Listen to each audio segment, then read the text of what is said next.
Tadipatri assembly నియోజకవర్గ ప్రజలకి అందరికీ కూడా నా ధన్యవాదాలు. ఈరోజు ఈ సమావేశం ఎందుకంటే ఎలక్షన్ ప్రాసెస్ అంతా కూడా స్టార్ట్ అవ్వబోతూ ఉంది. నామినేషన్ ప్రక్రియ 18వ తేదీ నుంచి 25వ తేదీ వరకు చేయడం జరుగుతుంది. అయితే ఎవరైతే క్యాండిడేట్స్ ఇంట్రెస్ట్ ఉంటారో వాళ్ళందరికీ కూడా మేము ఆఫీస్లో హెల్ప్ డెస్క్ ఏర్పాటు చేయడం జరిగింది. నామినేషన్ పత్రాలు, వాళ్ళు సమర్పించాల్సిన అఫిడవిట్లు, ఇతర రికార్డ్స్ ఏవైనా ఉంటే అవన్నీ కూడా సబ్మిట్ చేసే విధంగా ఒక హెల్ప్ డెస్క్ ఏర్పాటు చేయడం జరిగింది. అలాగే 24/7 నేను మా అసిస్టెంట్ రిటర్నింగ్ ఆఫీసర్ ఇద్దరం కూడా అందుబాటులో ఉండి వాళ్లకు ఈ నామినేషన్ పత్రాలు ఎలా ఫిల్ చేయాలనే దాంట్లో కూడా మేము సహకరించాలని మా హెల్ప్ డెస్క్ను ఏర్పాటు చేయడం జరిగింది. ఇంకేదన్నా డౌట్స్ ఉన్నా మమ్మల్ని సంప్రదించి నివృత్తి చేసుకొని నామినేషన్ సమయంలో చక్కగా రాసినటువంటి నామినేషన్ పత్రాలు, వాటి అనుబంధ పత్రాలన్నింటితో మా కార్యాలయానికి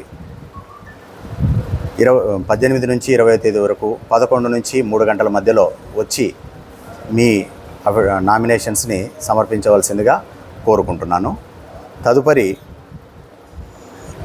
నామినేషన్ తర్వాత స్క్రూటినీ, విత్డ్రాలు, క్యాండిడేట్ ఫైనలైజేషను ఇదంతా జరుగుతుంది. అయిన తర్వాత దాని ప్రకారం నెక్స్ట్ కార్యక్రమాలన్నీ కూడా పోల్ డే వరకు ఏవేవి ఉన్నాయో టైం టు టైం మేము అవన్నీ కూడా అటెండ్ అవ్వడం జరుగుతుంది.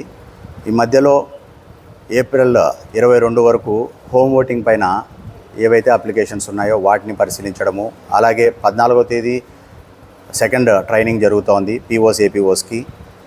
ఆ ట్రైనింగ్లో కూడా పోస్టల్ బ్యాలెట్లను సంబంధించినటువంటి ఫామ్ 12 స్వీకరించడము, అలాగే ఓపీఓలకి, ఇతర అందరూ ఎలక్షన్ డ్యూటీలో ఉన్న ఆఫీసర్స్ అందరికీ కూడా పోస్టల్ బ్యాలెట్స్ స్వీకరించడము, వాళ్ళందరికీ కూడా పోస్టల్ బ్యాలెట్ వేసుకునే సౌకర్యాన్ని కూడా కల్పించడం జరుగుతుంది.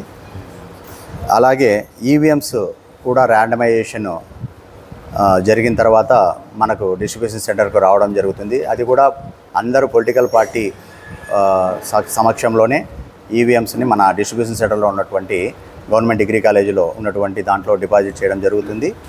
తర్వాత పోల్ డేకి జరిగే ప్రాసెస్లో వాటిని అన్ని పార్టీల సమక్షంలోనే అక్కడ ఈవీఎంస్ను ఓపెన్ చేయడం కానీ క్లోజ్ చేయడం కానీ జరుగుతుంది.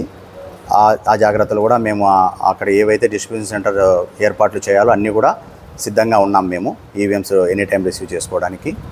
తదుపరి ఓటర్ టర్నౌట్ విషయానికి వచ్చేసరికి చాలా తక్కువగా ఓట్లు నమోదైన ఒక 10 పోలింగ్ స్టేషన్లు గుర్తించడం జరిగింది. స్వీప్ యాక్టివిటీలో భాగంగా రేపటి నుంచి ఆ పోలింగ్ స్టేషన్ నందు వాళ్ళను ఉత్తేజపరిచి ఎందుకు రాలేకపోతున్నారు ఓటింగ్కి అక్కడ ఉన్న వాళ్ళలో ఆ కారణాలను వెతికి వాళ్ళని సెన్సిటైజ్ చేసి బూత్ లెవెల్ అవేర్నెస్ గ్రూప్స్ను, తర్వాత మన బిఎల్ఓస్ని అందరినీ ఉపయోగించుకునేసి వాళ్ళని సెన్సిటైజ్ చేసి అక్కడ ఓటింగ్ శాతం పెంచడానికి ప్రయత్నం చేస్తున్నాం. అలాగే త్రూఅవుట్ మొత్తం 274 పోలింగ్ స్టేషన్లలో కూడా ఎక్కడ కూడా ఓటింగ్ తగ్గకుండా అందరినీ కూడా ఎంకరేజ్ చేసే విధంగా ప్రతి మండలంలోనూ స్వీప్ యాక్టివిటీస్ చేయడం జరిగింది ఆల్రెడీ.